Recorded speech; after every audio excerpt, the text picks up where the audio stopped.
আপনি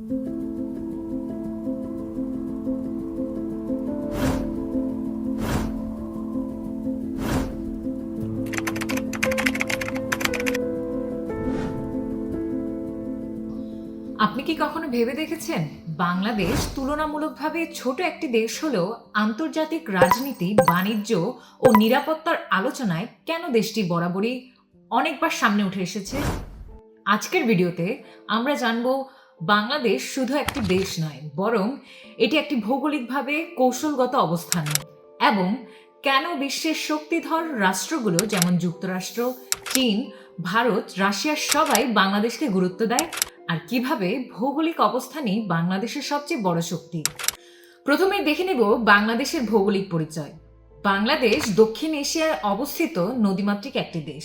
এর উত্তর পশ্চিম ও পূর্বে রয়েছে আমাদের প্রতিবেশী দেশ ভারত, দক্ষিণ পূর্বে মিয়ানমার আর সর্বদক্ষিণে আছে বঙ্গোপসাগর। তাছাড়া এদেশের একটি ভৌগোলিক বিশেষত্ব হলো এটি দক্ষিণ এশিয়া এবং দক্ষিণ পূর্ব এশিয়ার সংযোগস্থলে অবস্থিত। এ কারণে বিশেষজ্ঞরা বাংলাদেশকে আখ্যা দিয়েছেন আ natural land bridge between SAARC and Asian হিসেবে, যা এদেশের কৌশলগত গুরুত্বকে আরও স্পষ্টভাবে তুলে ধরে।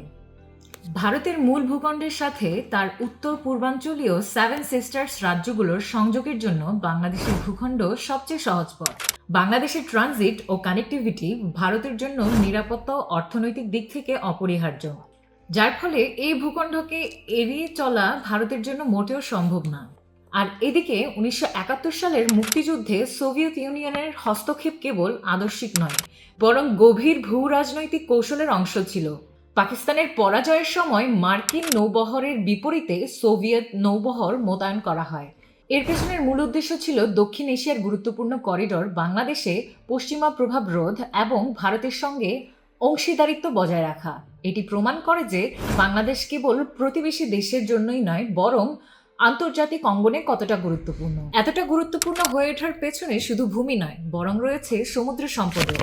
বাংলাদেশে রয়েছে এক সম্ভাবনাময় সমুদ্র সীমা, যা দেশটির জন্য একদিকে যেমন কূটনৈতিক শক্তি, অন্যদিকে তেমনি দীর্ঘমেয়াদী অর্থনৈতিক সম্ভাবনার ভিত্তি হিসেবে কাজ করছে। এর রাজনৈতিক সমুদ্র সীমা 12 নটিক্যাল মাইল, যা উপকূল থেকে এই এলাকার পূর্ণ সার্বভৌমত্ব ক্ষমতায় কার্যকর, এবং এটির অর্থনৈতিক সমুদ্র সীমা 200 নটিক্যাল মাইল। এই এলাকায় বাংলাদেশের একচ্ছত্র অধিকার মৎস্য সম্পদ, তেল, গ্যাস, সামুদ্রিক খনিজ, নবায়নযোগ্য শক্তি ব্যবহার করে থাকে, যা বাংলাদেশের অর্থনীতিকে সমৃদ্ধ করার এক হাতিয়ার হিসেবে কাজ করে। বর্তমানে বাংলাদেশে 4টি সমুদ্র বন্দর রয়েছে, যেমন চট্টগ্রাম সমুদ্র বন্দর, মংলা সমুদ্র বন্দর, পায়রা সমুদ্র বন্দর ও মাতারবাড়ি সমুদ্র বন্দর। এর মধ্যে চট্টগ্রাম সমুদ্র বন্দর বাংলাদেশের প্রধান বাণিজ্যিক বন্দর। দেশের প্রায় 90% আমদানি রপ্তানি এই বন্দর দিয়ে সম্পন্ন হয়। মংলা বন্দর দক্ষিণ পশ্চিমাঞ্চলের সমুদ্র বন্দর। এটি ভারতের উত্তর পূর্বাঞ্চল, নেপাল ও ভুটানের জন্য ট্রানজিট সুবিধা দেয়, যা বাংলাদেশের অর্থনীতির অন্যতম সম্ভাবনা।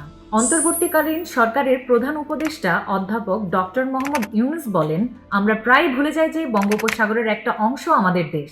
এর পরিমাণ আমাদের মোট জমির পরিমাণের চাইতে বেশি। আমরা প্রায় সবসময় জমিভিত্তিক আমাদের অর্ধেক দেশ নিয়ে মাথা ঘামাই, বাকি পানিভিত্তিক অর্ধেক দেশকে হিসাবের মধ্যেই ধরি না। বাংলাদেশ শুধুমাত্র একটি দেশ নয়, এটির কৌশলগত অবস্থানও এর কারণে স্বভৌগোলিক ও ভূ রাজনৈতিক অবস্থান দক্ষিণ এশিয়ায় অত্যন্ত গুরুত্বপূর্ণ। যেমন আমাদের পার্শ্ববর্তী ভারতের উত্তর পূর্বাঞ্চলীয় সেভেন সিস্টার্স রাজ্যগুলোর সঙ্গে সংযোগের সবচেয়ে সহজ পথ, আর তাই ট্রানজিট ও নিরাপত্তার জন্য এটি ভারতের জন্য অপরিহার্য হিসেবে বিবেচিত। তাছাড়াও বাংলাদেশের সমুদ্র সীমা ও বঙ্গোপসাগরের নিকটবর্তী অবস্থান দক্ষিণ এশিয়ার সামরিক ও বাণিজ্যিক রুটে গুরুত্বপূর্ণ প্রভাব ফেলে।